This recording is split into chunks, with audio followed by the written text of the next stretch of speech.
Even some of Saudi Arabia's staunchest defenders are tonight calling for a tough response by America if the Crown Prince is found to be connected to Khashoggi's murder. That's leading to reports tonight that there's a wedge between President Trump and some in the GOP on this issue.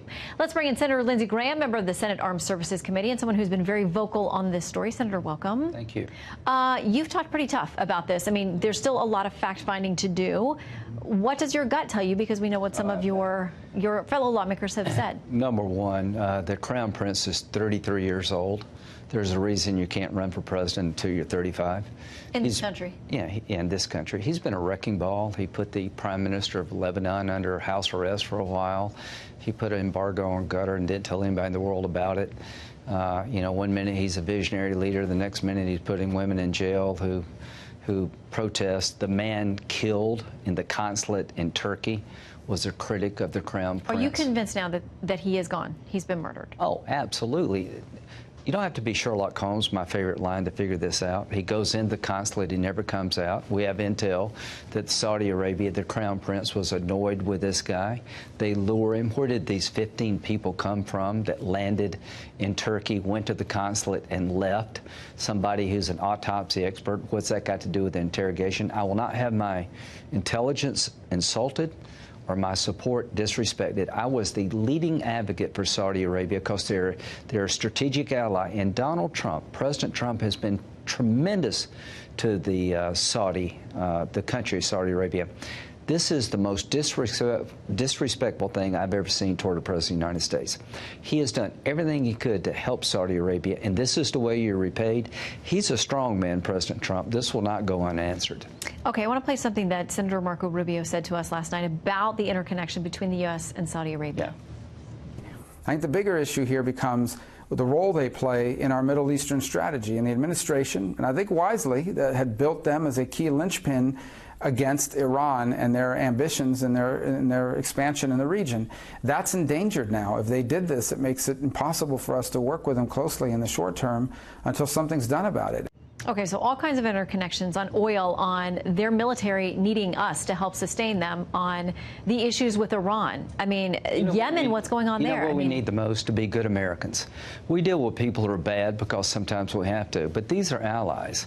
This shows tremendous disrespect for me and President Trump to put us in this box. You can't take criticism at all to send a assassination squad to Turkey to kill a man on foreign soil in a consulate in Turkey violates every norm known to mankind. Freedom of the press, extrajudicial killings. This all originated from the Crown Prince. I'm convinced of that. The president needs to be measured. I get that. But the world is watching us. They're not going to join Iran and Saudi Arabia. There are plenty of people in Saudi Arabia that we could have a good relationship with. But if the Crown Prince stays in power, it will be almost impossible to reconstruct this relationship at a time both of us need it. All right. Well, the investigation continues. There's a joint investigation with the Turks and Saudis, among some others. So we will continue to watch and see as we get new information. I want to get you to respond to something, too, that you've taken some heat about today. Here's something you said earlier today in talking about taking a DNA test with respect to Senator Elizabeth Warren. Come back in a couple of weeks and we'll take a look. We'll find out who you really are. I'll probably be Iranian. That'd be like terrible.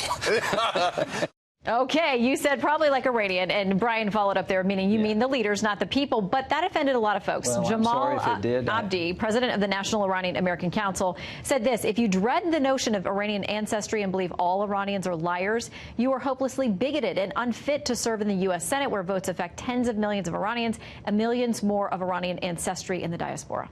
Well, if you know anything about me, name one person who's been a bigger defender of the Iranian people to fight back against their oppressor. It was a joke about, you know, I'm the Ayatollah's ancestor here. The Iranian people are brave and cultured. To my liberal friends who are offended by my statement, at least I didn't vote for an agreement that gave $150 billion to the man who kills Iranians in the street because they're demanding freedom and a fair election. I have stood with the Iranian people. I will continue to do so. I have nothing but contempt for the Ayatollah and his murderous regime. And it was a joke, and it was directed at the Ayatollah, not the Iranian people. So if you know anything about me, you're an Iranian dissident, I'm on your side. Will you let us know about the results of the test? I can't wait to tell you. You see, I've been told, I don't know if it's true, that my grandmother was part Cherokee Indian. So all I can say... Now, are you being facetious, or you mean this for real? I've been told that, but now I'm going to find out. Okay. Because all I got to do is beat 1/10 of 1%, then I'll win the prize between me and Elizabeth Warren. All right, reveal the results right here on Fox News at Night. We'll look forward to that. Senator, thank you for coming in.